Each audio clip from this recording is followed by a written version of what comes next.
Bem, meus irmãos, hoje, dia 15 de junho de 2021, terça-feira, nesse horário das 17 horas, nós começamos a estudar esta obra maravilhosa de Allan Kardec, o Livro dos Espíritos. Então, é uma obra que nos auxilia muito, nos ajuda muito a conhecer essa doutrina, nos ajuda muito a crescer em conhecimento e que possamos aproveitar nessa oportunidade para que assim a gente possa realmente colaborar efetivamente com o Mestre Jesus. E nós estamos estudando no Livro dos Espíritos a parte segunda, capítulo um, dos Espíritos. E nós vamos começar o estudo de hoje falando sobre as diferentes ordens de espíritos. Mas antes de nós começarmos a estudar isso aqui, eu queria chamar a atenção para um detalhe. Se vocês observarem a pergunta de Kardec, na questão 96, que é onde nós vamos começar, diferentes ordens de espíritos, Kardec ele faz uma pergunta sobre ele diz assim, ou melhor, a pergunta dele é assim: são iguais os espíritos? Ou há entre eles, entre os espíritos, qualquer hierarquia? Há entre eles uma diferença evolutiva, é o que ele quer saber, né? Há entre eles uma escala onde eles vão se organizar de acordo com essa diferença evolutiva? Por que Kardec colocou essa pergunta no livro, nesse livro?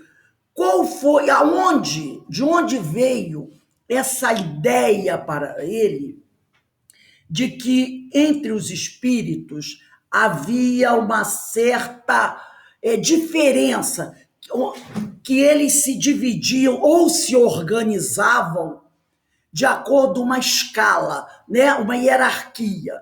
Porque o que ele quer saber é isso. São iguais os espíritos ou há entre eles qualquer hierarquia? Então, de onde ele tirou isso aí?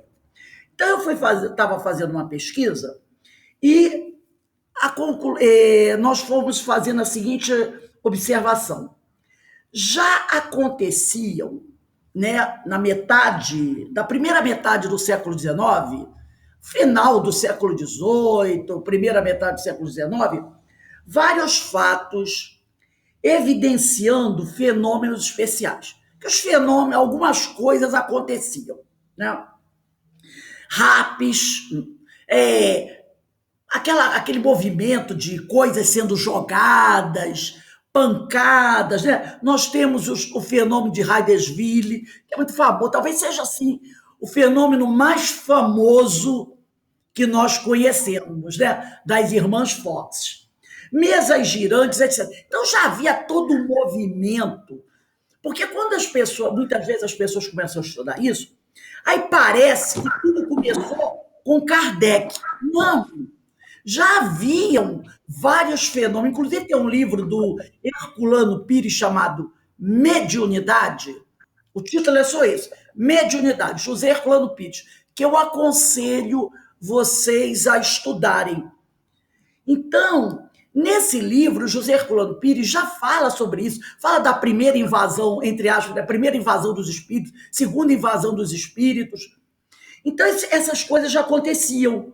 Nesse contexto, foi que Allan Kardec, pela primeira vez, entra em contato com um espírito chamado Zéfiro. Foi quando pela primeira vez ele entrou em contato, aquela conversa de um para com o outro, né? Aquele diálogo entre ele e um espírito. Esse espírito chamava-se Zéfiro. O espírito que, de certa forma, trouxe para o codificador as primeiras informações do mundo espiritual. Foi esse espírito chamado Zéfiro. Quando nós, no livro Obras Póstumas, aqui no livro Obras Póstumas, na segunda parte, o título é Extratos em Extenso do Livro das Previsões. E lá nesse Obras Póstumas, nós vamos encontrar um comentário de Kardec sobre esse encontro dele com esse espírito Zéfiro. E ele diz assim, ó, a primeira reunião que Kardec foi para observar, ela aconteceu no dia 1º de maio de 1855, às 8 horas da noite.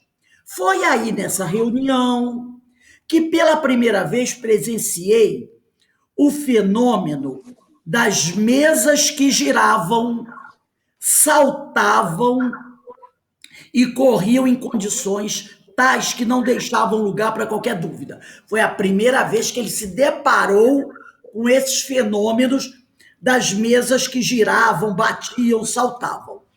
E aí ele começou a perceber que os fenômenos eram verdadeiros. Como ele se originava, ele não sabia, mas que ele percebeu que o negócio era verdadeiro. Porque até então, eles pensavam que era uma mistificação. Mesa pulando, mesa batendo. Ele olhou o fenômeno e disse assim, não, esse troço é sério. Eu não sei o que tem por trás disso, mas que está acontecendo, está acontecendo. Bem, a partir daí, ele começou a fazer umas observações, querendo saber como era isso, era aquilo. Aí vai surgir uma outra ocasião, onde ele vai ser convidado para uma outra reunião. E ele diz aqui, bem depressa, ocasião se me ofereceu de observar mais atentamente os fatos, como ainda não fizera. Numa das reuniões da senhora Plaine Mason, travei conhecimento com a família Baudin, que residia então à rua Rochecaute. O senhor Baudin me convidou para assistir às sessões que se realizavam em sua casa, e às quais me tornei desde logo muito assíduo. Eram bastante numerosas essas reuniões. Além dos frequentadores habituais, admitiam-se todos os que solicitavam permissão para assistir a elas. Os médios eram as duas senhoritas Baudin, eram as filhas do senhor Baudin, elas deviam ter 12, 13 anos por aí, que escreviam numa ardósia com o auxílio de uma cesta, chamada Carrapeta, que se encontra descrita em O Livro dos Espíritos. Esse processo, que exige o concurso de duas pessoas, exclui toda a possibilidade de intromissão das ideias do médium.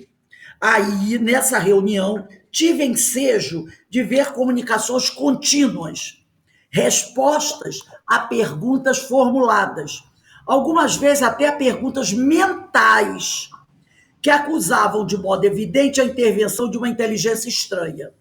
Eram geralmente frívolos os assuntos tratados. Os assistentes se ocupavam principalmente de coisas respeitantes à vida material, ao futuro, numa palavra, de coisas que nada tinham de realmente sério. A curiosidade e o divertimento eram os móveis, eram os objetivos, né? Capitais de todos. Dava o nome de Zéfiro o espírito que costumava manifestar-se, nome perfeitamente acorde com o seu caráter e com o da reunião. Então, era esse espírito que participava daquelas reuniões que até então só tinham objetivos frívolos. Entretanto, era muito bom e se dissera protetor da família. Então era um espírito bom, espírito agradável, simpático, e ele se intitula protetor da família Baudin. Aí, olha só, vamos prestar atenção a isso. O Zéfiro, durante a reunião, Kardec faz essa observação. Se com frequência fazia rir, quer dizer, o Zéfiro, nas suas comunicações, com frequência fazia rir as pessoas que estavam assistindo. Também sabia, quando preciso, dar ponderados conselhos e manejar. Se ensejo se apresentava, o epigrama. O que é epigrama? São aquelas composições poéticas, satíricas, expressando um pensamento, às vezes, malicioso, um dito picante, picante, uma zombaria, aquelas piadinhas. Ele era chegado a fazer esse tipo de comentários. Picante, uma piadinha maliciosa. E aí o pessoal caía na gargalhada, porque achava muito engraçado as coisas que ele fazia. Aí Kardec diz, relacionamos-nos de pronto, e ele me ofereceu constantes provas de grande simpatia. Não era um espírito muito adiantado, porém, mais tarde, assistido por espíritos superiores, me auxiliou nos meus trabalhos. Depois disse que tinha de reencarnar, e dele não mais ouvi falar. Foi nessas reuniões que comecei os meus estudos sérios de espiritismo, menos ainda por meio de revelações do que de observações. Então, ele começou através das observações. Apliquei a essa nova ciência, como fizera até então, o método experimental. Nunca elaborei teorias preconcebidas. Observava cuidadosamente, comparava, deduzia consequências. Dos efeitos, procurava remontar as causas, por dedução e pelo encadeamento lógico dos fatos, não admitindo por válida uma explicação, senão quando resolvia todas as dificuldades da questão. Foi assim que procedi sempre em meus trabalhos anteriores, desde a idade de 15 a 16 anos. Compreendi, antes de tudo, a gravidade da exploração que ia empreender. Percebi naqueles fenômenos a chave do problema tão obscuro e tão controvertido do passado e do futuro da humanidade.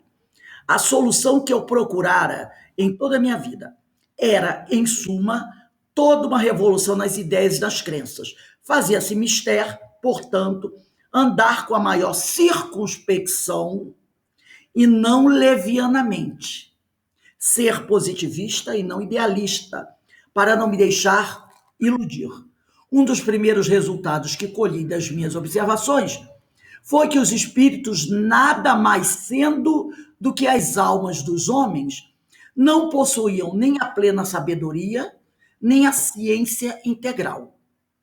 Que o saber de que dispunham se circunscrevia ao grau que haviam alcançado de adiantamento, e que a opinião deles só tinha o valor de uma opinião pessoal. Reconhecida desde o princípio esta verdade, isso me preservou do grave escolho de crer na infalibilidade dos espíritos e me impediu de formular teorias prematuras, tendo por base o que fora dito por um ou algum deles. Então aí a gente percebe que Zéfiro, quando ele vai entrar em contato com Kardec, e depois a história continua, é muito interessante a forma como ele apontou para Kardec e disse, é você que vai desenvolver o tal trabalho. É muito interessante esse capítulo. Então, depois ele diz, Zéfiro, né, ele vai dizer a Kardec que ele não era um espírito de muita elevação, que junto a ele, a Zéfiro, havia um outro espírito mais elevado e que ia cuidar de assuntos mais profundos junto a Kardec, coisa que ele não poderia fazer. Agora, um dos fatos que mais chamou a atenção de Kardec, nesse contato dele inicial com Zéfiro e com os outros espíritos, e isso a gente tem que tomar muito cuidado. Então, o que chama mais atenção foi a elevação da linguagem moral dos espíritos que davam comunicações. Isso foi uma das coisas que mais chamou a atenção de Kardec. Não no sentido gramatical, não que eles fizessem as frases escritas naquela gramática francesa perfeita. Não é isso que Kardec está falando. Ele não está falando do grau intelectual do espírito, mas ele está falando, ele chamou a atenção, o que chama a atenção dele foi a linguagem moral dos espíritos, o conteúdo da linguagem, tá? Então, ele presta atenção na linguagem evoluída no sentido moral.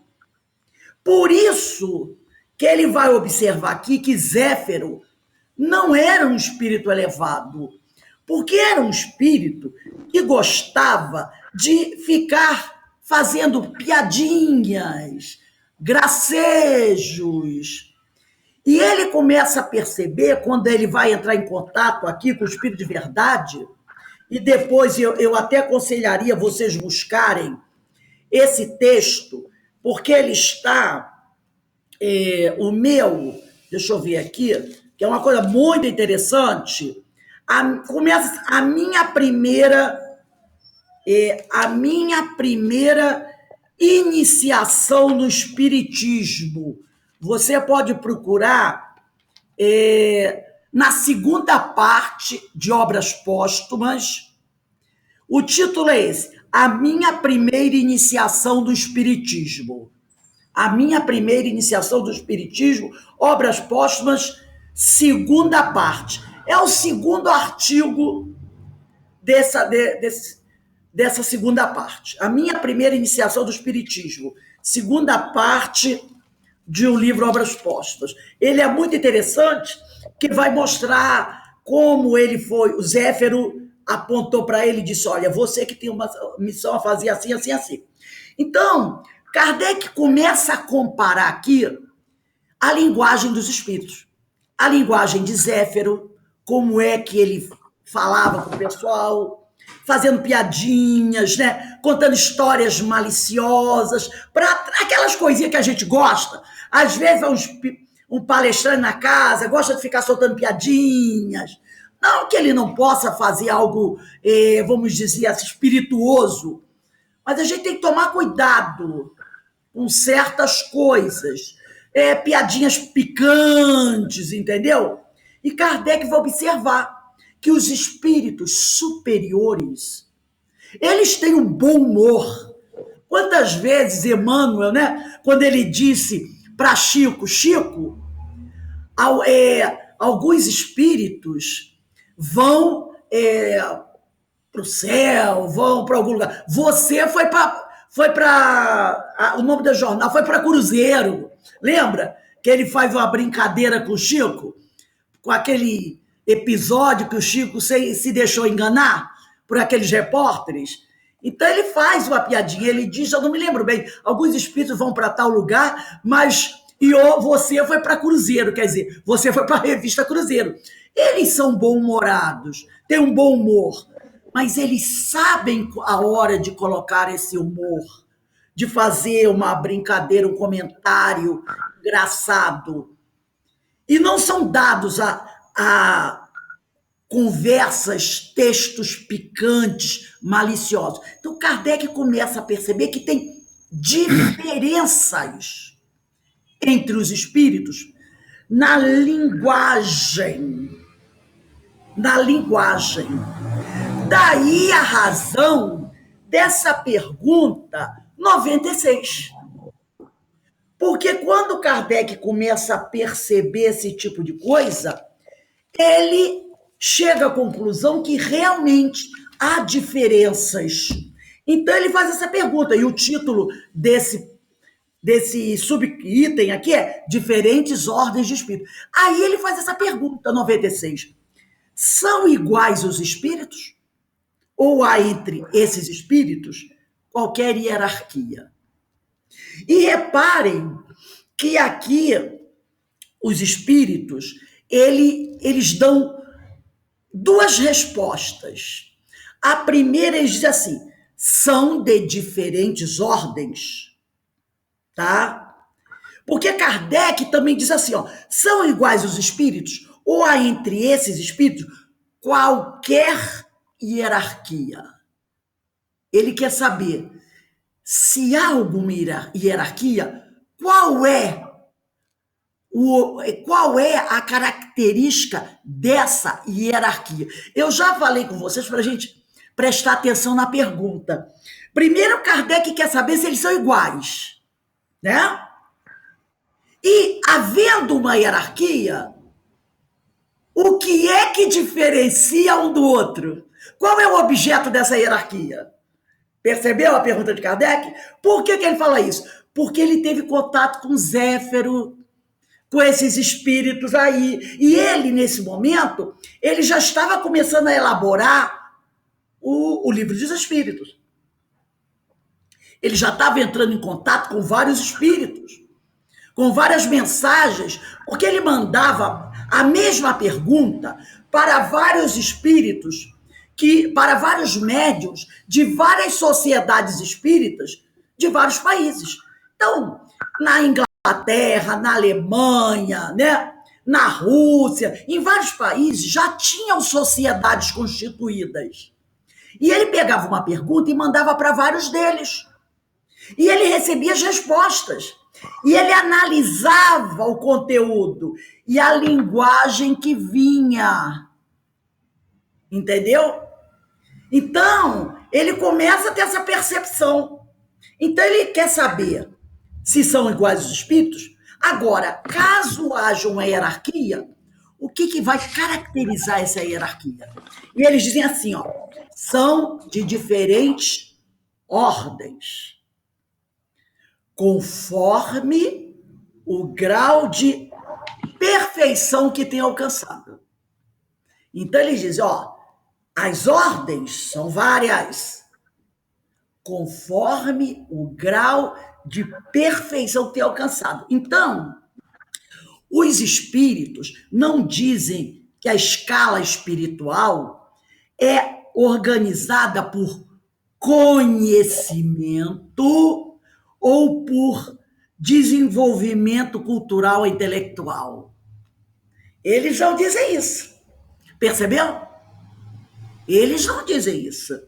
Que essa escala hierárquica é organizada pelo desenvolvimento cultural e intelectual, e sim por grau de perfeição, pelo aspecto moral.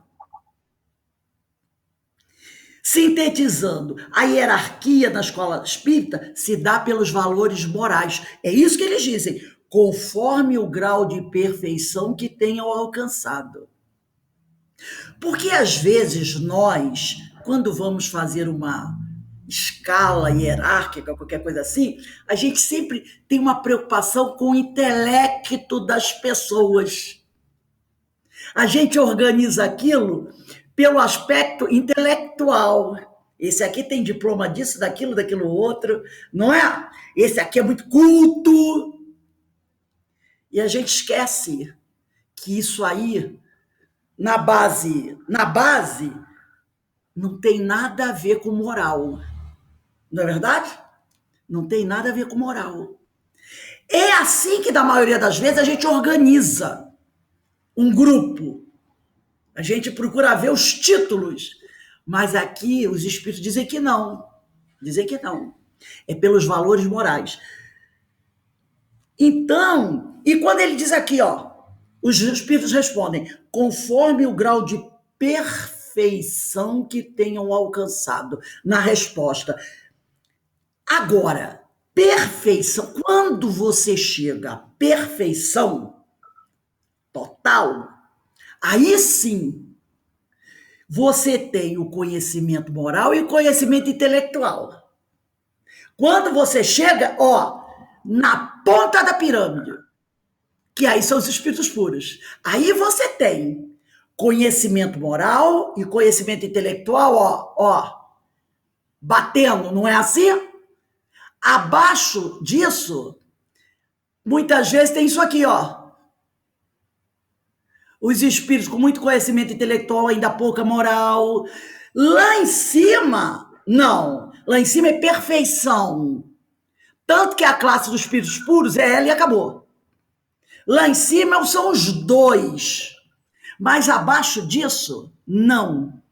Então, essas classes vão ser organizadas assim. É isso que Kardec observa. Ele quer saber qual é o móvel, né? Que vai, a característica que vai fazer a diferença entre as classes. Valores morais. São os valores morais. São isso. É isso que ele está colocando aqui. Alguma pergunta, alguma dúvida? Por isso que ele, quando ele vê a questão do Zéfiro, ele é muito observador. E logo depois, vou dar só um spoilerzinho, ele vai entrar em contato nesse texto com o espírito de verdade, Então ele vai ter uma oportunidade de comparar os dois. O estilo da linguagem de Zéfiro e do Espírito de Verdade. Aí ele vai perceber, opa, aqui tem uma hierarquia, tem uma... E aí foi uma coisa que Kardec, durante toda a sua vida, observou e chamou atenção para todos nós. Observem a linguagem dos espíritos.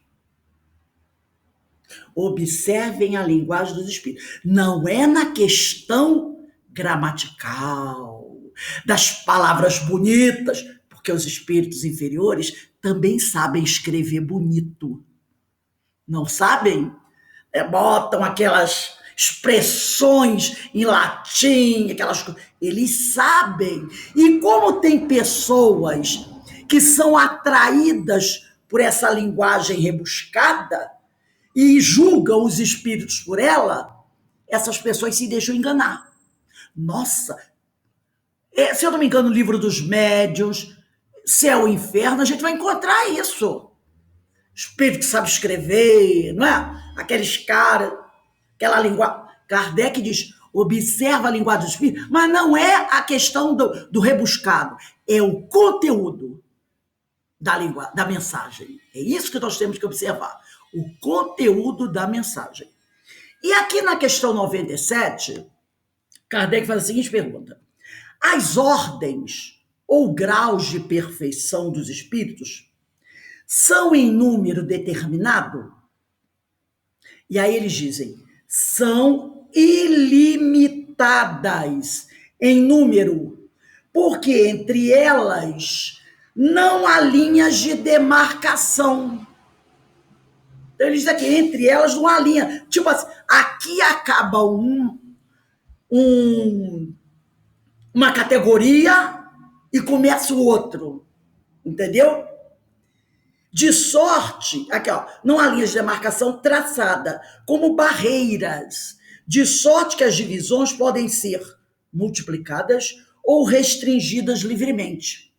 Todavia, considerando-se os caracteres gerais dos espíritos, né, elas podem reduzir-se a três principais. Tem isso aqui, ó, essas categorias podem ser ilimitadas, depende muito do nosso ponto de vista. Mas para facilitar, nós vamos dividir isso aí em três, tá? Vamos fazer uma divisão em três principais, para ficar a coisa assim mais fácil, né? Que vai ser lá. Aí ele vai fazer essa divisão para facilitar o nosso entendimento. Na primeira, colocar-se-ão, né, os que atingiram a perfeição máxima. Então ele bota até aqui assim, mostrando, né, no futuro aí, elas seriam a tal da terceira ordem, segunda ordem, primeira ordem. Ele dividiu em três para facilitar o negócio. Na primeira, colocar-se-ão os que atingiram a perfeição máxima, né? E aí não tem o que se discutir. Perfeição máxima, conhecimento moral e intelectual, ó, batendo, né?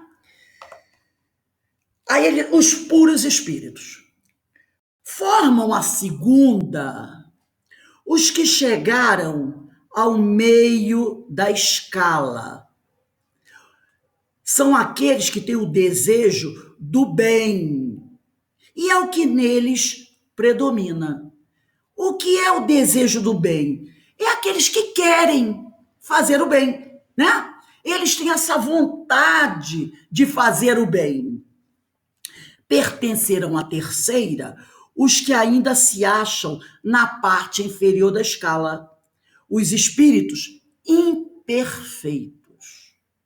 A ignorância, o desejo do mal e todas as paixões mais que lhes retardam o progresso, eis o que os caracteriza. Então, na parte inferior da escala, os imperfeitos, e o que caracteriza os imperfeitos é a ignorância, o desejo do mal e todas as paixões más, que acabam por retardar o progresso, né? Então, a gente tem que lembrar uma coisa. Vamos lembrar aqui uma coisa, que a gente fala sempre muito isso, né? A evolução não se dá por saltos. A evolução não se dá por saltos. Atribui-se a Einstein a seguinte frase: a natureza não dá saltos. A gente conhece isso, né? Então a evolução não se dá por saltos. Tudo é um processo. Tudo é um processo. E como é que esse processo funciona? Aprendizado, experimentação, fixação. Aprendizado, experimentação, fixação. É sempre assim. A cada reencarnação, a gente faz o quê? Aprendizado, experimentação, fixação. Tudo é um processo na natureza. Então, eu vou aqui pegar. E outra coisa. Livro dos Espíritos, vamos avançar um pouquinho, questão 116. Um pouquinho aí à frente. Denise, lê pra gente aí a questão 116 do Livro dos Espíritos.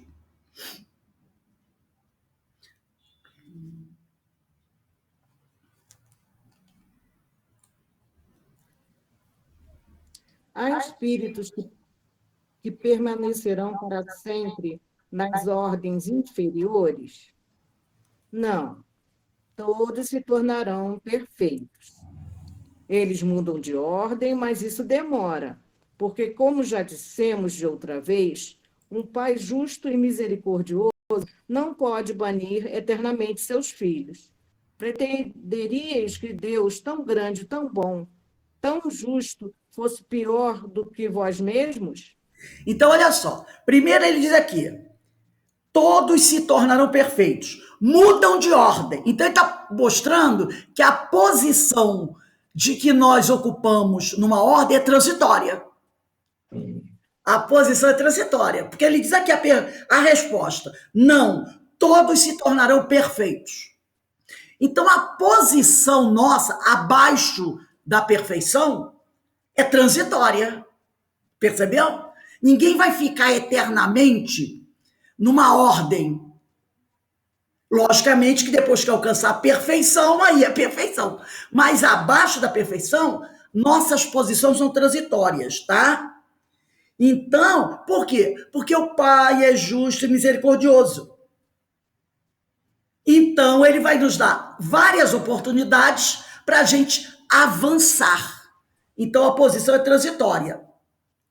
Outra coisa, e a gente também pode lembrar que, nesse caso, a evolução é um determinismo. A evolução é um determinismo. Porque ninguém vai ficar preso a uma categoria inferior. Todos vão caminhar. Agora, no livro Paulo e Estevão, tem um capítulo chamado A Morte de Estevão. E aí a gente vai ver como isso é colocado. A morte de Estevão. É naquele momento que Estevão está morrendo e Abigail reconhece o irmão e ela vai e apresenta, né, o moribundo para o noivo. E ela diz assim: este é meu noivo, esclareceu a jovem apontando o moço de Tarso, que parecia petrificado. Então ela apresenta Saulo para o irmão que está morrendo. E aí, Estevão deixa muito claro essa questão do nível evolutivo. Olha o que ele diz aqui. O moribundo Estevão contemplou Saulo sem ódio e acentuou. Observe. Cristo os abençoe. Não tenho no teu noivo um inimigo. Tenho um irmão. Tenho um irmão. Saulo deve ser bom e generoso. Defendeu Moisés até o fim. quando conhecer a Jesus, servi-lo-á com o mesmo fervor. Ser para ele, Abigail, a companheira amorosa e fiel. Percebeu a forma como Estevão fala?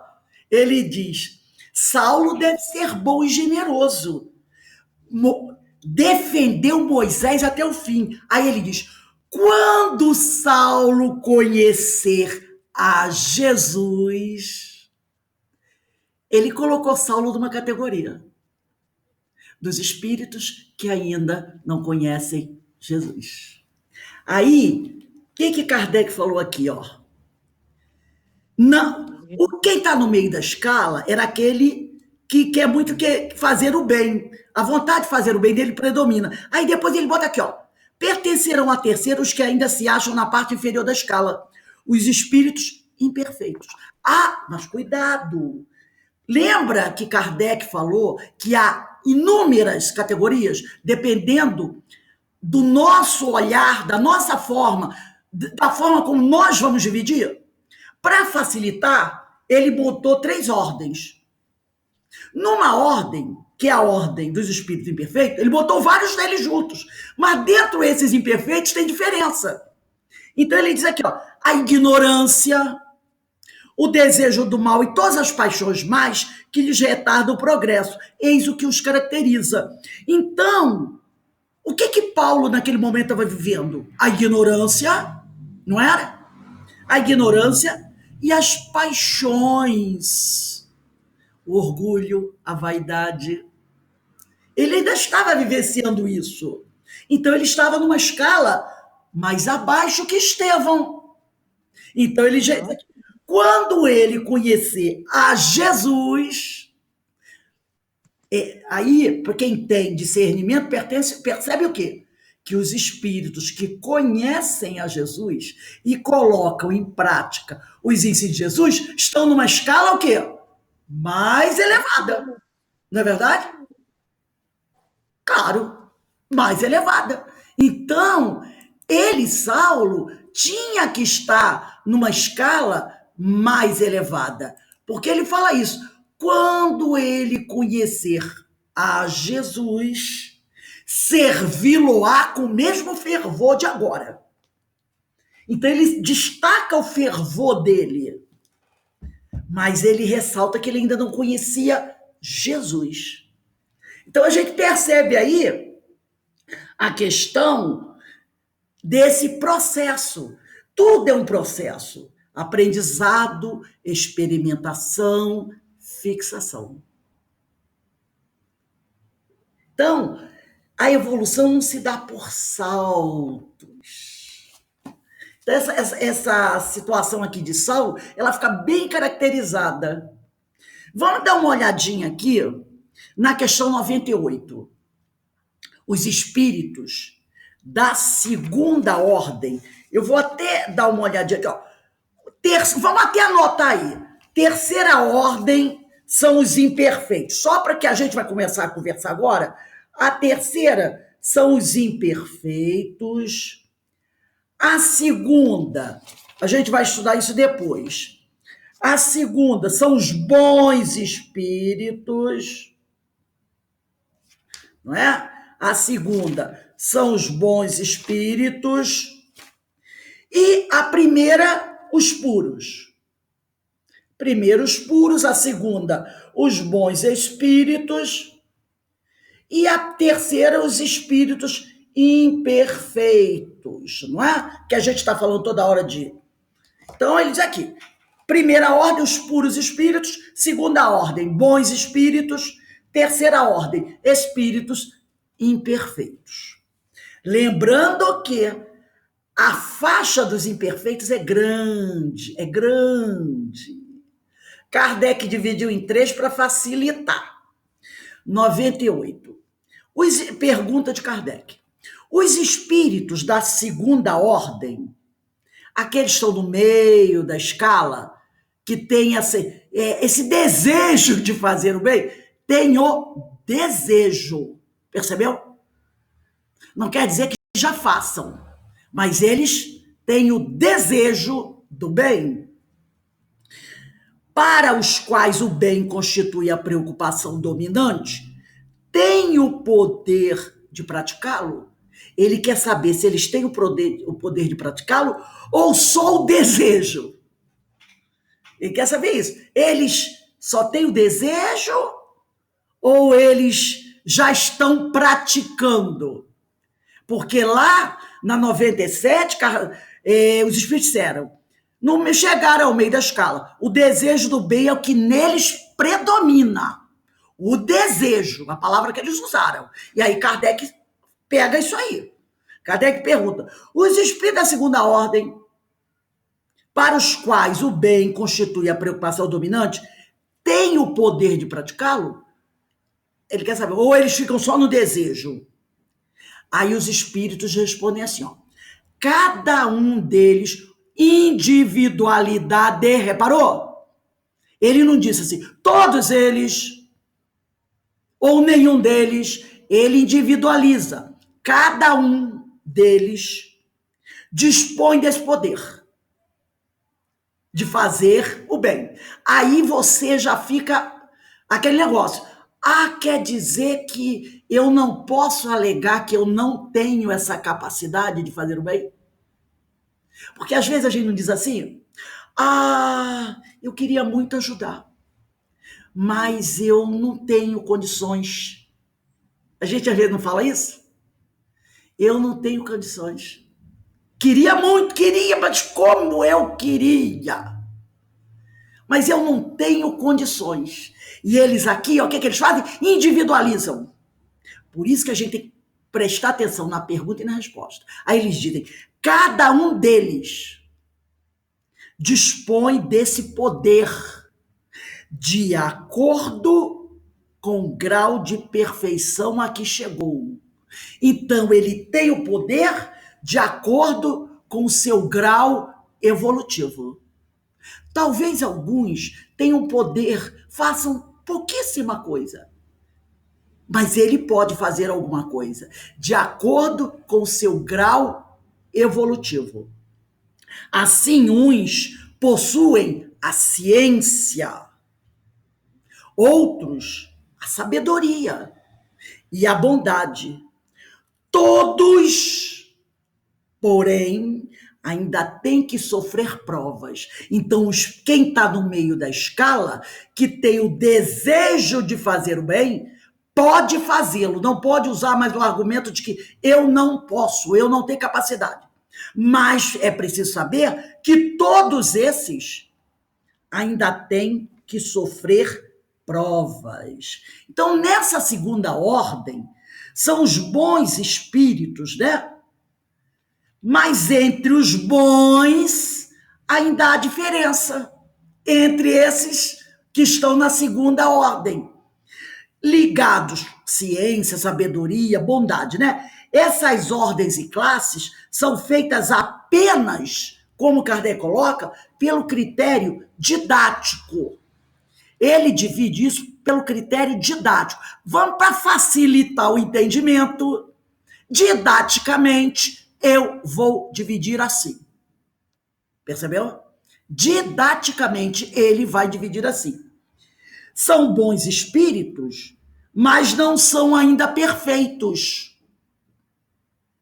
Quem está no meio da escala, que são bons, mas não são perfeitos. Tanto é que eles dizem aqui, eles ainda têm que sofrer provas. Bom, alguma pergunta? Tá dando. Quem quiser, pode falar. A hora é essa, não deixe para depois. Então, Rose, dá um exemplo de um bom espírito. Bezerra de Menezes? Sim. Sim. É difícil da gente colocar, né? Quer ver uma coisa que eu aprendi nesse estudo? Que essas questões, a gente deve dizer assim, depende. Porque depende de tanta coisa. Porque Kardec coloca aqui, se vocês repararem, questão 97, ele diz assim, ó, são ilimitadas as categorias, em número, porque entre elas não há linhas de demarcação, traçadas como barreiras, de sorte que as lições podem ser multiplicadas ou restringidas livremente. Então, o Espírito disse assim, ó, alguém perguntar assim, o Espírito fulano de tal, tem que categoria? Você vai dizer para ele assim, ó, depende. Depende. Porque como ninguém pode dizer essa categoria termina aqui e a outra começa aqui, depende, entendeu? Porque a gente não sabe. A gente julga pela mensagem, o conteúdo moral da mensagem. Mas não há condições de você dizer, com exceção de Jesus, é claro, aonde ele está inserido aí. Acreditamos que sejam bons espíritos. Porque como a escala dos bons espíritos, ela é, ó, lá, entendeu? São bons espíritos, como a gente vai estudar. Por quê? Um doutor Bezerra não estaria na categoria dos imperfeitos. Aí a gente vai por eliminação. Não está na terceira dos imperfeitos. Talvez, eu não sei, não está na primeira dos puros. O que sobrou? A segunda. Bons espíritos. Agora, dentro dos bons espíritos, qual é a escada, o degrau, aí depende, a gente não sabe. Entendeu? Mas a gente deduz o quê? Bons espíritos. E dentro dos bons espíritos tem uma variedade deles. Que a gente vai começar a estudar depois, né? Ô, Rose. Oi, pode falar. Aí, no caso, nessa pergunta 98, né, que Kardec fez aos espíritos, aí é dito que para fazer o bem se pratica ou tem só o desejo? Vai depender da vontade do espírito, né? Exatamente. O que é certo é que ninguém está impedido de. Ninguém está impedido de fazer o bem. Porque se ele diz, cada um deles dispõe desse poder, é porque todos nós podemos fazer. Agora, vai depender do nosso grau de evolução. O quanto de bem você vai fazer.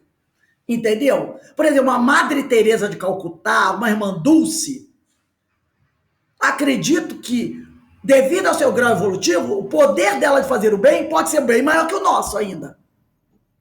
Mas como Jesus disse, vocês podem fazer tudo o que eu faço e muito mais. Não é? Aí a gente diz, opa, eu posso sim. Eu posso fazer tanto quanto Madre Teresa ou mais. Vai depender da capacidade, da vontade de cada um e do grau evolutivo em que a pessoa esteja. Isso é uma coisa que a gente tem que respeitar. Entendeu? Temos que respeitar isso. O grau evolutivo da pessoa. Porque nós estudamos aqui que a natureza não se dá, ou melhor, a evolução não se dá por saltos. Ela não se dá por saltos. É o quê? É aprendizado, né? Nós colocamos lá isso, né? Aprendizado, experimentação, fixação. Aprendizado, experimentação, fixação. É assim? É esse, tem todo um processo. Gente, um minutinho que eu vou ligar o meu computador, que eu esqueci de ligar a bateria.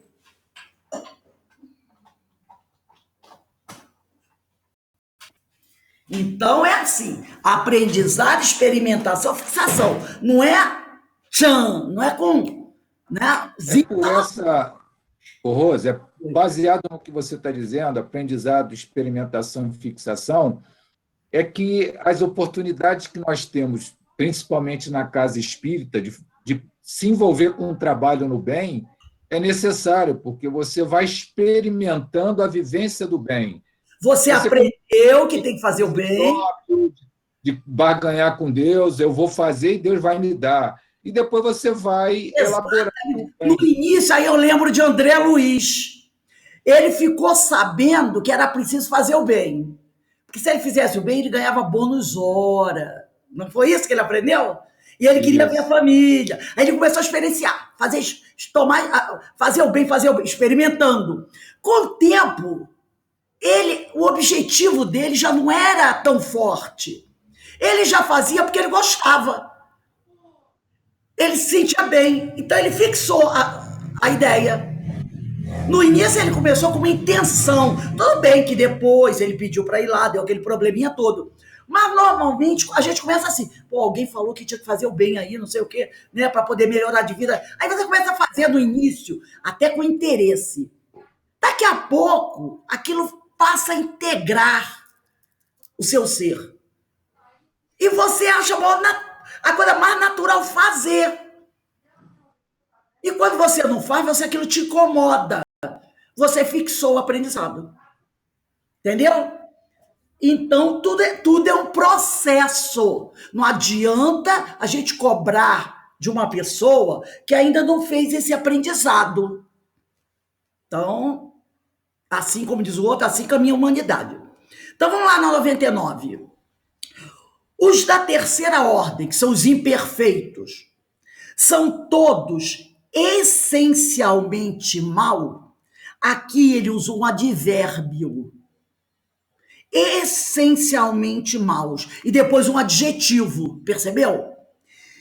Ele quer saber o seguinte: se é da essência dos espíritos imperfeitos a maldade. Então ele pergunta: os da terceira ordem, que são os imperfeitos, são todos essencialmente maus? Então ele quer saber se é da essência dos espíritos imperfeitos a maldade. E o que é que eles dizem? Não. Não. Uns há que não fazem nem o mal nem o bem. Poderíamos chamar de os indiferentes, né? Uns que não fazem nem o mal nem o bem.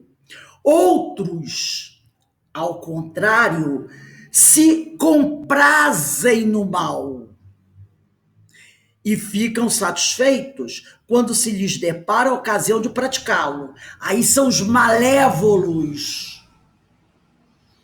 Há também os levianos, ou estouvados, são os zombeteiros, né? Mais perturbadores do que malignos, que se comprazem antes da malícia do que na malvadez, e cujo prazer consiste em mistificar e causar pequenas contrariedades de que se riem. Então ele dividiu em 3 partes: nos indiferentes, nos malévolos e nos inconsequentes. Percebeu? Os que não fazem nem mal nem bem são os indiferentes, aqueles que se comprazem em ferir e fazer o mal, aí sim são os malévolos. E aqueles que não estão nem aí, querem perturbar, né?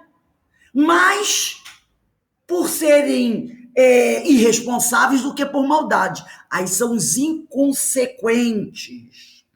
E aí, o que Kardec estava querendo dizer aqui?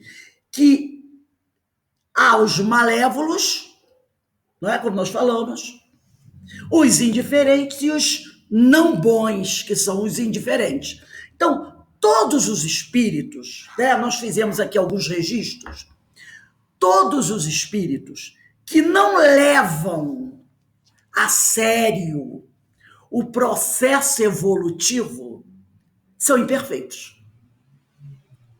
Sejam eles indiferentes, malévolos ou inconsequentes. Todos os espíritos que não levam a sério o processo evolutivo são imperfeitos. São espíritos da terceira ordem. Eles não se preocupam com a sua conduta, com a sua ética.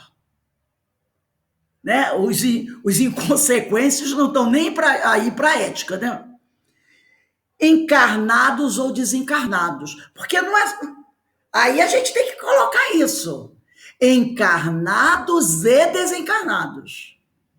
Então, indiferentes, né? Os que não fazem nem o bem nem o mal. Os que se comprazem no mal. E os que querem mais perturbar, que são os inconsequentes, eles estão entre os encarnados e desencarnados. Para a gente entender bem, porque você fica achando só que é o obsessor. O que tem de inconsequente encarnado é uma festa, não é verdade? O que tem de inconsequente é uma festa. Então, outra coisa, para que a gente observe bem, isso nunca esquecer, observar a linguagem dos espíritos. Como disse Kardec, sejam eles encarnados ou desencarnados também. Então, quando a gente vai, Kardec chama a atenção, ele muito preocupado com isso, com a linguagem dos espíritos, a gente tem que observar a linguagem dos dois. Não é só dos desencarnados, não. Dos encarnados e dos desencarnados.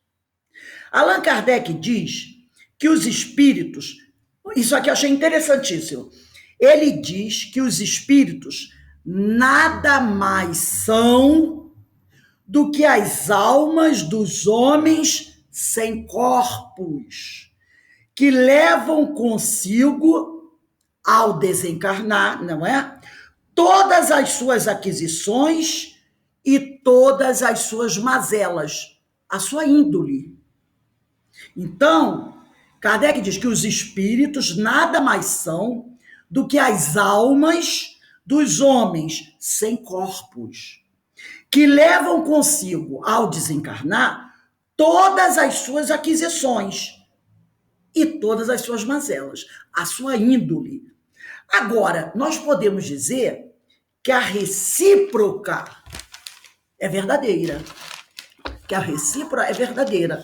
Pois ao reencarnar, ao voltar para a Terra, os espíritos trazem consigo todas as suas aquisições e as suas mazelas, a sua índole. Então, quando o espírito sai da Terra, ele leva todas as suas mazelas, todas as suas aquisições, sua índole. E quando ele chega aqui também, não é porque ele morreu, desencarnou, que isso aqui vai se modificar. Ao desencarnar ou ao reencarnar, nós levamos conosco ou trazemos para a Terra todas as nossas aquisições e as nossas mazelas. Em suma, a nossa índole. Bom? Alguma pergunta?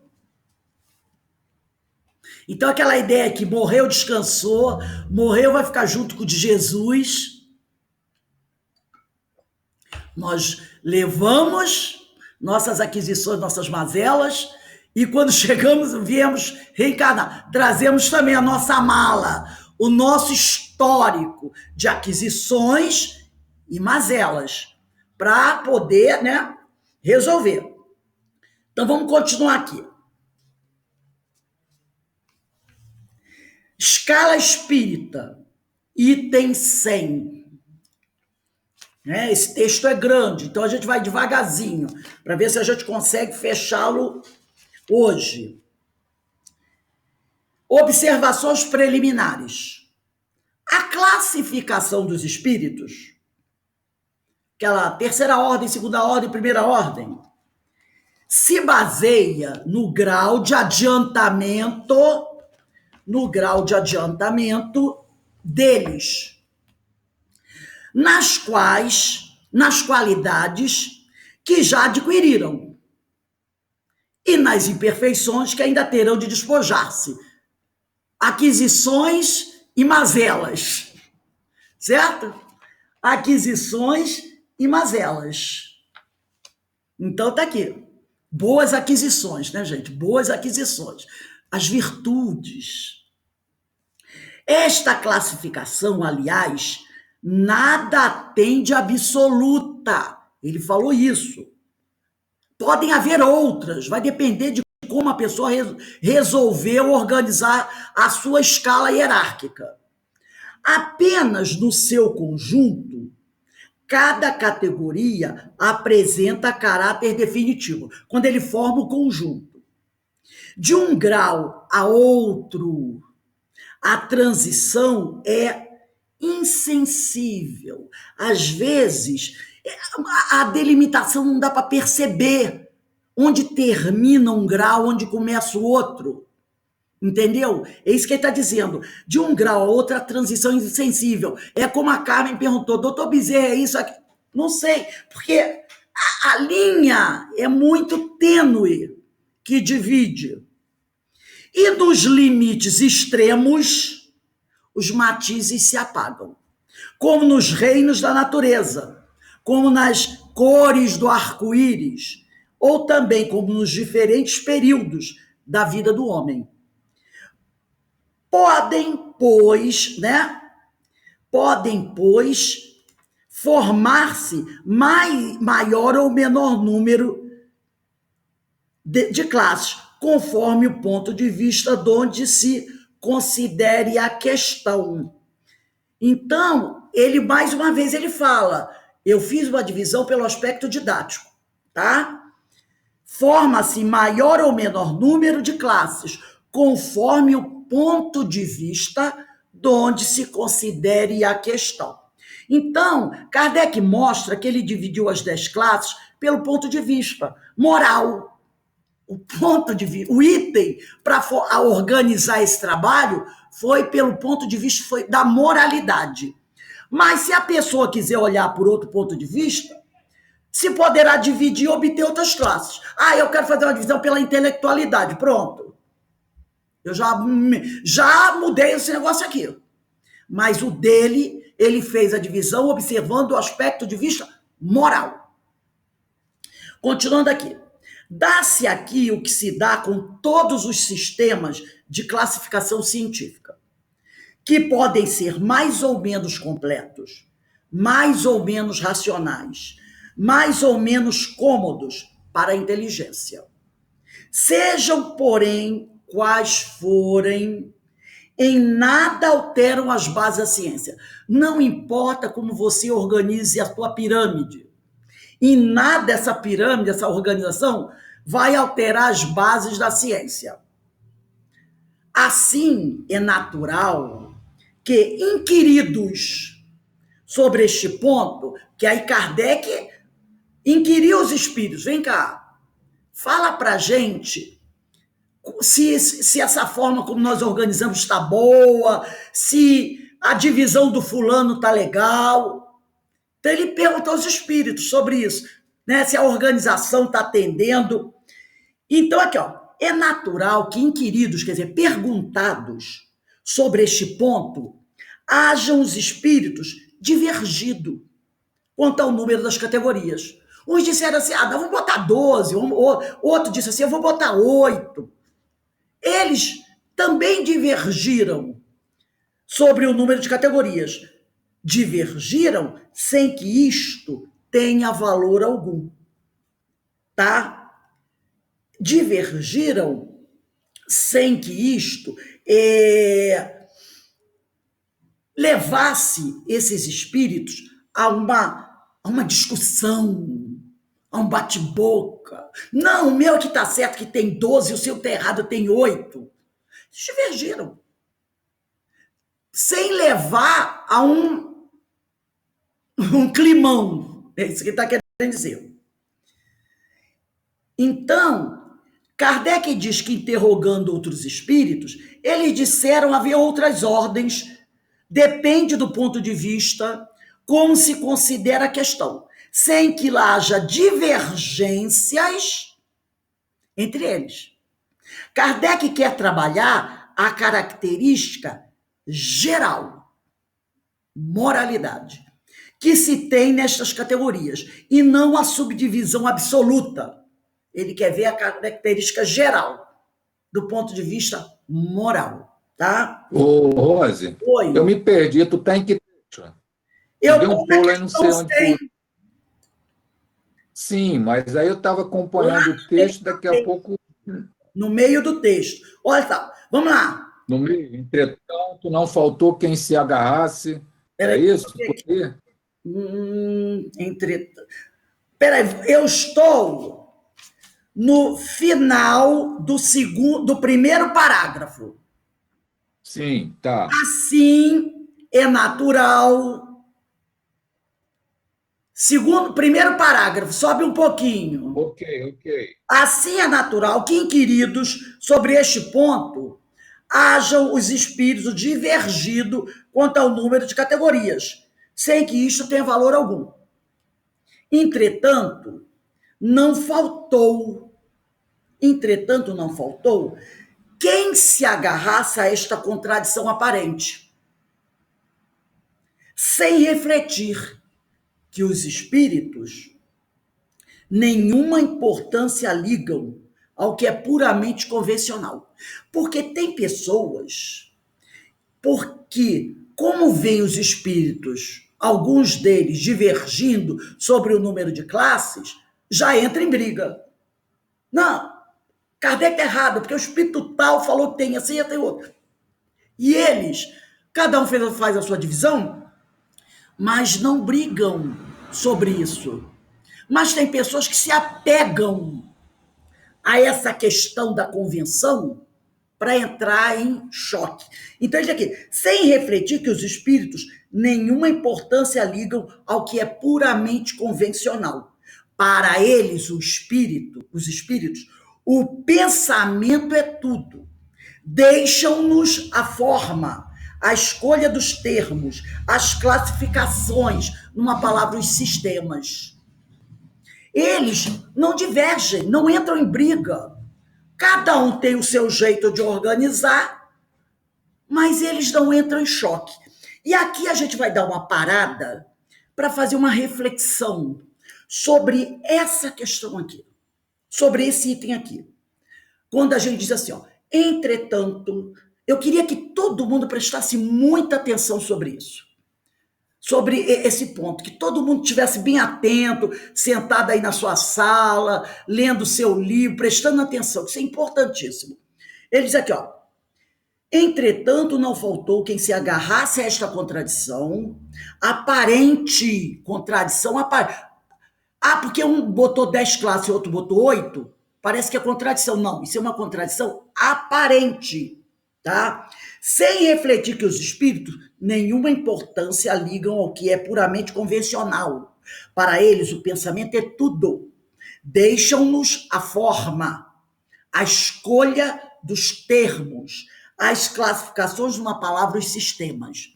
Então, vamos analisar, vou parar aqui, vamos fazer uma análise. Eu fiz uma pesquisa sobre isso e vamos observar aqui. Olha só, Kardec quer dizer que essas subdivisões e que quaisquer sistemas são frutos de convenções e que os espíritos superiores não se prendem a essas convenções. E o que interessa para eles é a essência.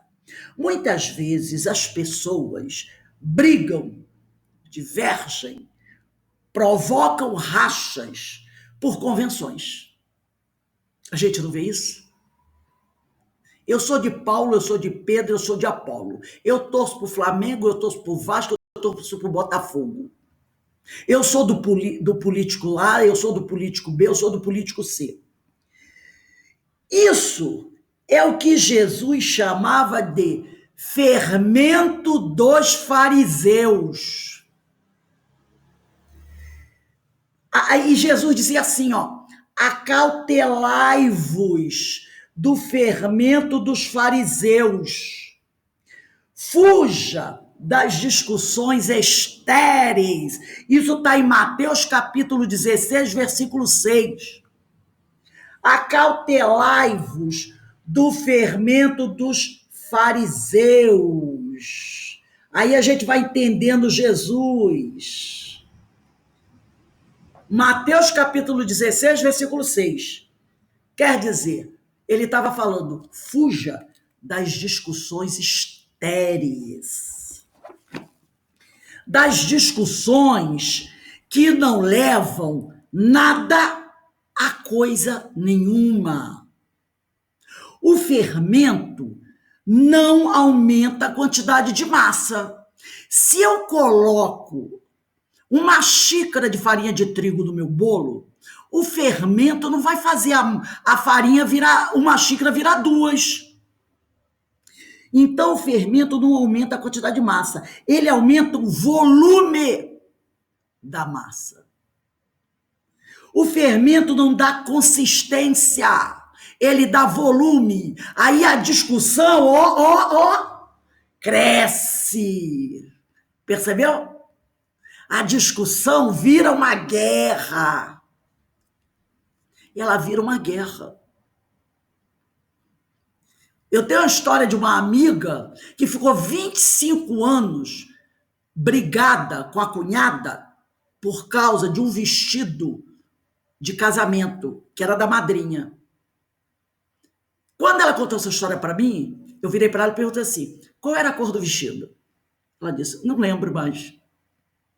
Aí eu falei, por que você não vai procurar a sua cunhada e conversar com ela, tirar isso, 25 anos? Ah, deixa para lá. Aí eu falei, você não sabe qual é a cor do vestido? Ela, não lembro. A briga que aconteceu 25 anos atrás se avolumou. E foi tão sem, como ele diz aqui, discussões que não levam nada a coisa nenhuma, que ela não lembrava nem a cor do bendito do vestido mais. Percebeu? Então, fuja das discussões estéreis. Então, fuja daquelas discussões volumosas, mas sem essência nenhuma. São essas convenções. Quantas pessoas desfazem boas relações por causa de divergências de convenções? Discussões estéreis. Gente, quanta gente, por causa há 2 anos aí, por causa de política, não cortou amizades importantes, amizades longas, brigas dentro da família, pessoas que até nunca mais se olharam no rosto. Entendeu? Isso não significa que a pessoa não tem o direito de ter opinião, de expressar a sua opinião. Não, não é isso que a gente está dizendo. Todo mundo tem o direito de ter sua opinião e de expressar a sua opinião. Mas quando isso se transforma em convenção e em embates furiosos que levam a distanciamentos homéricos, que levam... Isso não é salutar, isso não é saudável, é fruto de uma certa imperfeição. Entendeu? Então a gente presta atenção agora assim, olha só, quando a passionalidade ultrapassa a racionalidade, nós nos animalizamos. Quando a passionalidade ultrapassa a racionalidade, nós nos animalizamos.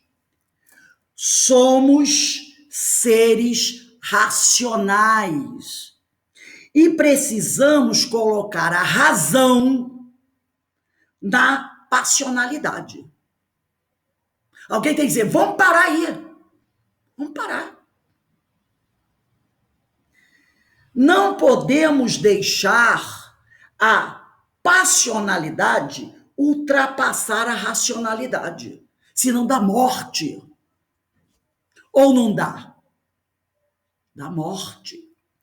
É uma linha tênue, mas isso denota o nível de conquista evolutiva de cada pessoa. As pessoas passionais têm somente o eu, nada mais que o eu. Por isso são passionais. Eu em primeiro lugar, eu em segundo, eu em terceiro e eu em quarto também. E por que elas são passionais? Porque olham mais para si e entendem-se como senhores absolutos da verdade. E a verdade tem 3 faces. A verdade tem 3 faces. A que eu vejo, a que o outro vê e a realidade.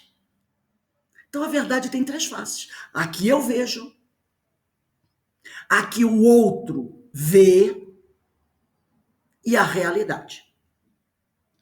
E essa realidade pode ser diferente da que eu vejo e da que o outro vê. Essa realidade pode ser diferente da que eu estou vendo e daquela que eu acredito que meu opositor vê. Porque um fato, gente, ele pode ser interpretado de maneiras diferentes. Não é verdade? Um fato pode ser interpretado de maneiras diferentes. Mas ele nunca deixa de ser um fato. Mas pode ter interpretações diferentes. Interpretação. Entendeu? Eu interpreto no meu ponto de vista. Mas isso, ele continua sendo um fato. Então, o fato pode ser igual a uma das verdades. Vai que alguém está com a razão. O fato pode ser igual a uma das verdades.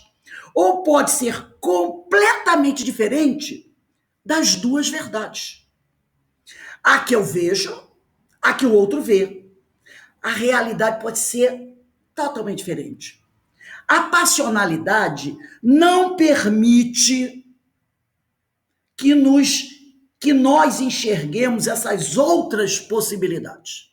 Não me permite ver entender o que o outro está falando. A passionalidade não permite que nós enxerguemos essas outras possibilidades. Nós não observamos o ponto de vista alheio, o ponto de vista do outro. A passionalidade não me deixa ver o ponto de vista do outro. E a passionalidade, o eu absoluto, e a ausência da empatia.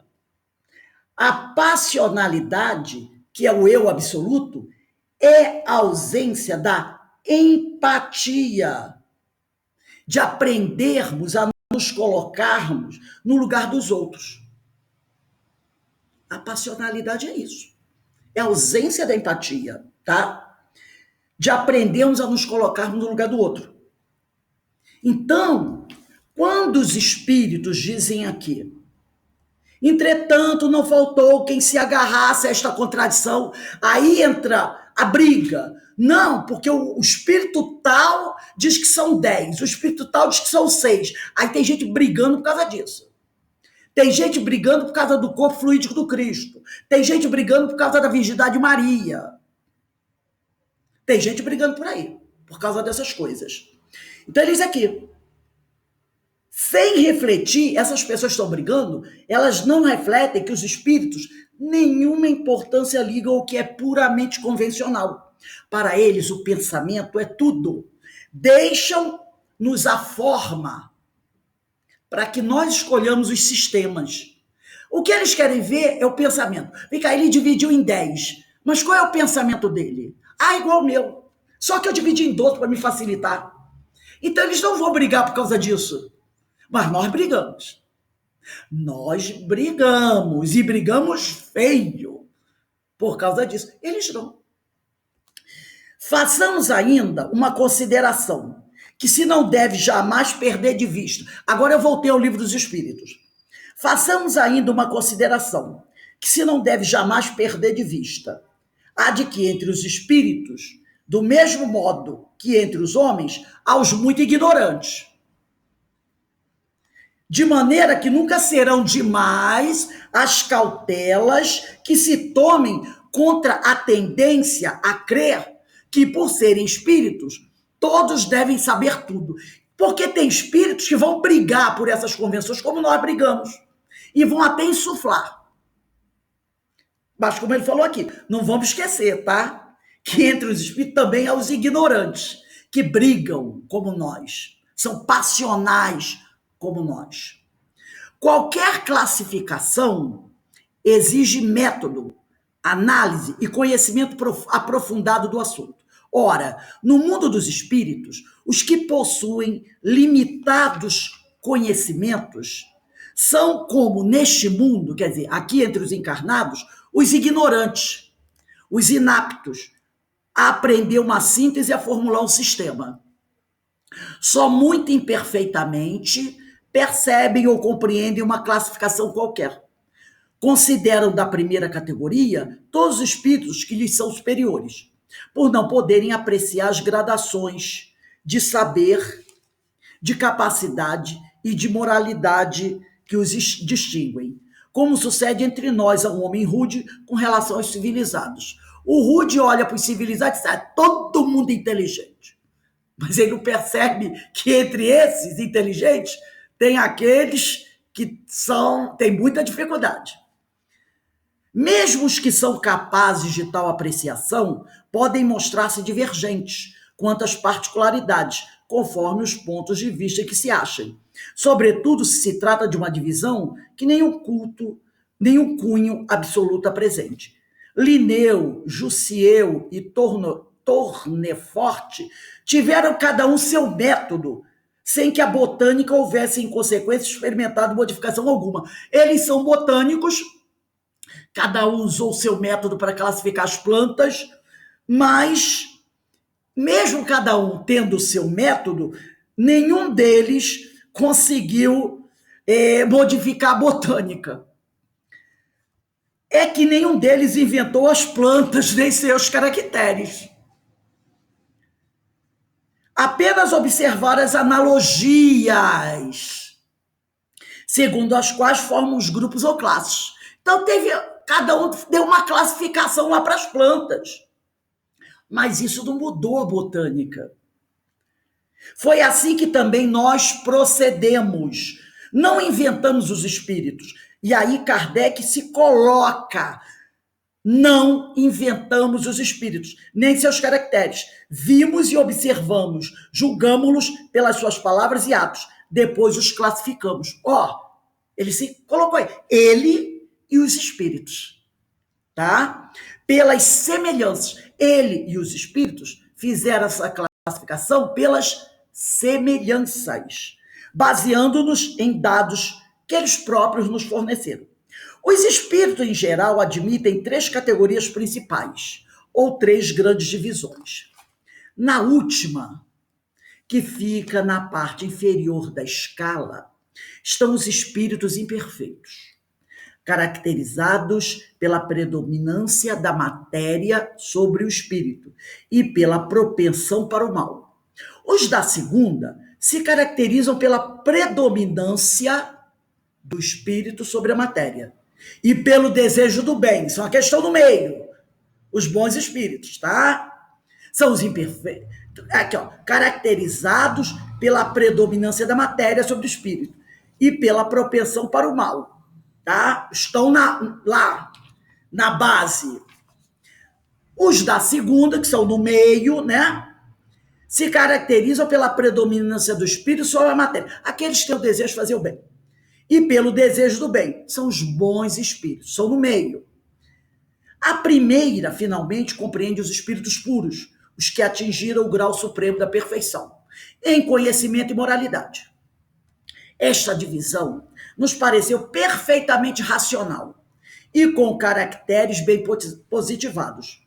Só nos restava pôr em relevo, mediante subdivisões em número suficiente, os principais matizes do conjunto. Então, ele vai pegar dentro de cada divisão, então ele vai botar lá, terceira ordem, espíritos imperfeitos, caracteres gerais. Aí vai botar lá, espíritos impuros, espíritos levianos, espíritos pseudo-sábios, espíritos neutros, espíritos batedores e perturbadores, entendeu?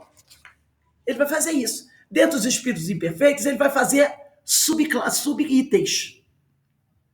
Porque ele não pode botar todos os espíritos imperfeitos iguais. Não são.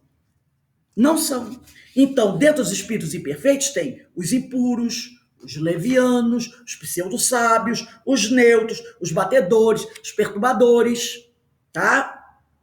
Por isso que ele diz, só nos restava pôr em relevo, mediante subdivisões dentro de cada ordem, em número suficiente, os principais matizes do conjunto. Foi o que fizemos com o concurso dos espíritos, cujos benévolas instruções jamais nos faltaram.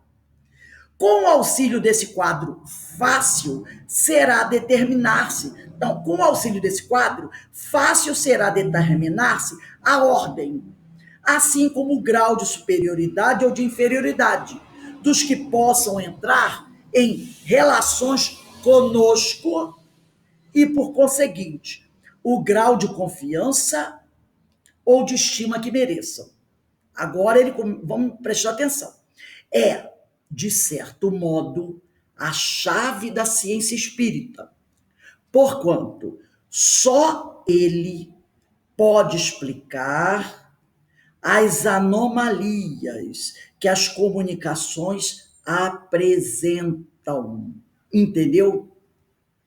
Então, ele diz aqui, aí está a chave da ciência espírita, porquanto só ele pode, quer dizer, o grau de superioridade ou o grau de inferioridade. Quando ele diz só ele, só o grau de superioridade ou de inferioridade, quer dizer, o grau de elevação dos espíritos, pode explicar as anomalias que as comunicações apresentam.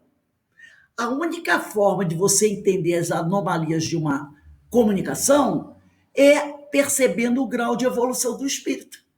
Então, ele diz aqui, é, de certo modo, a chave da ciência espírita, porquanto só ele, o grau de superioridade ou inferioridade, pode explicar as anomalias que as comunicações apresentam, esclarecendo-nos acerca das desigualdades intelectuais e morais dos espíritos. É aí que você percebe. Faremos, todavia, notar que estes espíritos não ficam pertencendo exclusivamente a tal ou tal classe. Isso é transitório. Isso é transitório. Sendo sempre gradual o progresso deles. E muitas vezes mais acentuado num sentido do que em outro. Às vezes é no grau, é no sentido da intelectualidade, que se torna mais acentuada a diferença. Outras vezes é no sentido da moralidade, que você vai perceber a diferença. Pode acontecer que muitos espíritos reúnem em si os caracteres de várias categorias.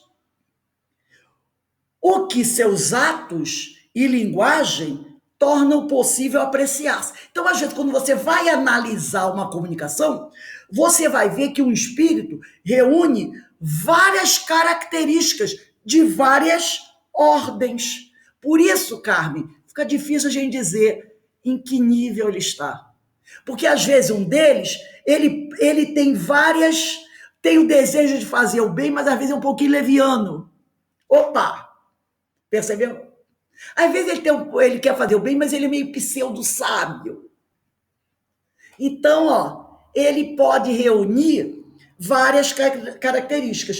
Então, para a gente encerrar, a gente vai dizer assim, não há como determinar uma divisão absoluta nas categorias, nas escalas espíritas, salvo aqueles que, de fato, estabeleceram as características de uma característica só, que são os espíritos puros. Aí não tem. Entendeu? Então, fora isso, não há como determinar uma divisão absoluta entre essas categorias, tá?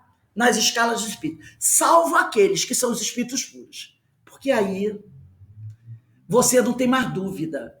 Aonde que ele está? Porque o que ele diz é... Alguém gostaria de fazer alguma pergunta?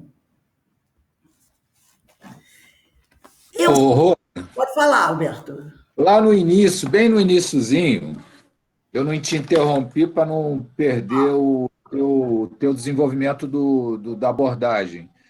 Mas aí, você colocou que Kardec distribuiu, né? Ele foi tendo contato com os espíritos, percebendo que existia algo, E aí Kardec distribuiu perguntas a diferentes sociedades, Para certo? membros de diferentes sociedades. O Livro dos Espíritos veio depois. Então, já existia sociedade antes do Livro dos Era um grupo. Espíritos? Quando eu falo sociedades, eu não vou dizer sociedades espíritos, mas já havia um grupo Sim. estudando, que ele chamava de sociedades. Por isso que ele dá o nome de sociedade, porque esses grupos já estudavam os fenômenos de Hydesville, havia gente já estudando, porque isso não é uma coisa nova.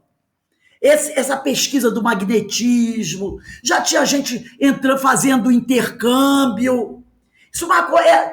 Por isso que eu falei para vocês desse livro, esse livro chamado Mediunidade, do José Herculano Pires. Ele vai, porque a gente, nós espíritas, às vezes, nós ficamos pensando o seguinte: isso começou com Kardec. Parece que esse movimento começou com Kardec. Já haviam pessoas estudando isso, não com a seriedade de Kardec, mas as reuniões, onde as mesas pulavam e saltavam, era o coqueluche da alta sociedade. Todo mundo queria saber. Então já tinha gente fazendo pesquisas. Na Rússia, no Oriente, já tinha. Nos Estados Unidos, Andrew Jackson. Entendeu? O fenômeno de Hydesville. Então, Kardec, ele entra em contato com esse pessoal todo. E conforme ele vai fazendo as pesquisas, ele vai lendo nos jornais, entendeu? Ele vai escrevendo, vem cá, me explica esse negócio que vocês estão fazendo aí. E aí o pessoal explica, ó, nós temos aqui, não sei se chamavam de médium, talvez chamasse, né? Ou, sei lá, um sensitivo. E aí ele começa a fazer o quê? Ele começa a fazer o trabalho de compilação. E aí ele tem dúvida, ele quer fazer uma pergunta. Aí ele manda uma carta lá para Londres, para um grupo lá de Londres, manda outra carta para um grupo lá da Rússia, manda uma carta para um grupo lá da Alemanha. Não vamos esquecer que ele era poliglota. Manda uma carta lá para os Estados Unidos e faz perguntas. Essas cartas chegam. Ele começa a analisar o conteúdo, não a convenção, não a forma como aquilo está escrito, mas o conteúdo. E ele começa a separar. Ele também vai trabalhar com as irmãs Baudin, que eram duas meninas. Então ele faz uma pergunta para uma e a mesma pergunta para outra. E elas vão responder. E depois ele vai analisar as perguntas, as respostas. E assim ele vai separando. Entendeu? As semelhanças. Lembra que ele falou da observação? E assim ele vai montando todo esse material.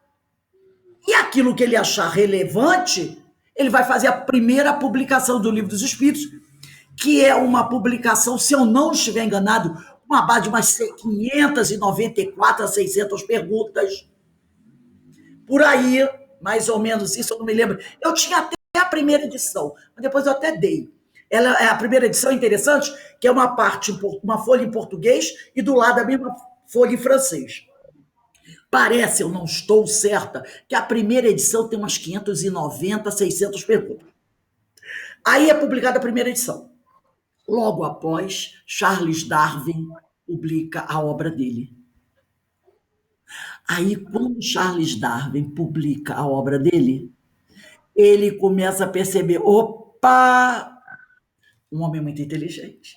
Ele diz, nessa obra de Charles Darwin, tem coisas interessantes aí que eu posso perguntar aos espíritos. E aí ele começa a perguntar aos espíritos. Jamais observando a obra de Charles Darwin. E aí os espíritos começam a responder. E aí ele percebe a necessidade de ampliar o número de perguntas. E aí sai a segunda edição. Entendeu?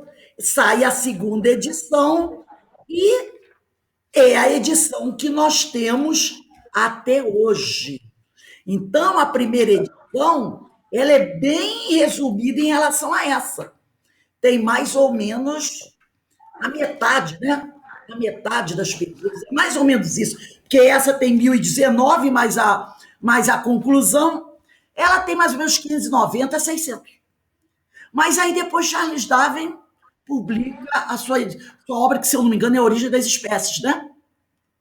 Isso. E aí ele começa a analisar a obra, ele, opa, tem coisa aí que eu posso explorar. E aí os espíritos começam, né? Ele começa a perguntar, aí ele diz assim, não, é preciso modificar isso aqui.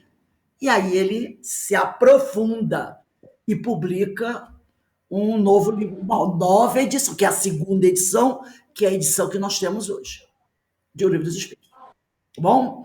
Alguém gostaria aí de fazer outra pergunta, alguma coisa?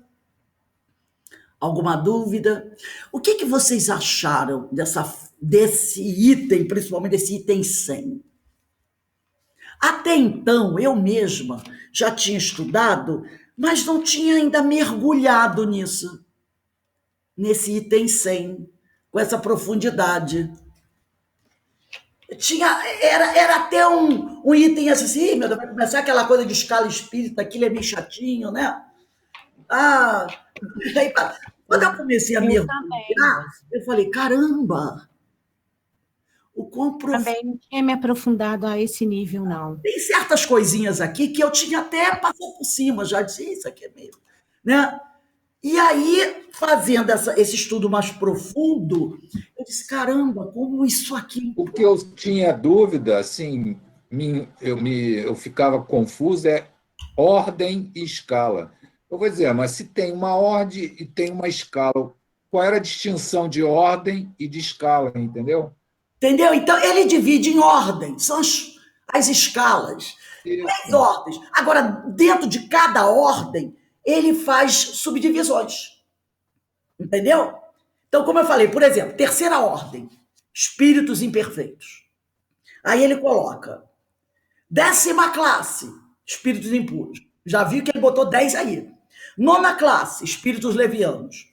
8ª classe, tudo isso é imperfeito, tá? Isso tudo é a terceira ordem. 7ª classe, espíritos neutros. Olha, 6ª classe, espíritos batedores ou perturbadores. Segunda ordem. Aí, depois ele vem. Segunda ordem. São 10. Bons espíritos. Aí, entre os bons espíritos. 5ª classe. Ele continua com as classes. 5ª classe, espíritos benévolos. 4ª classe, sábios. 3ª classe, sabedoria. 2ª classe, espíritos superiores. Aí ele para. Aí vem o quê?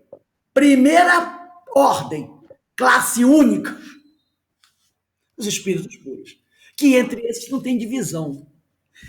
Dizem.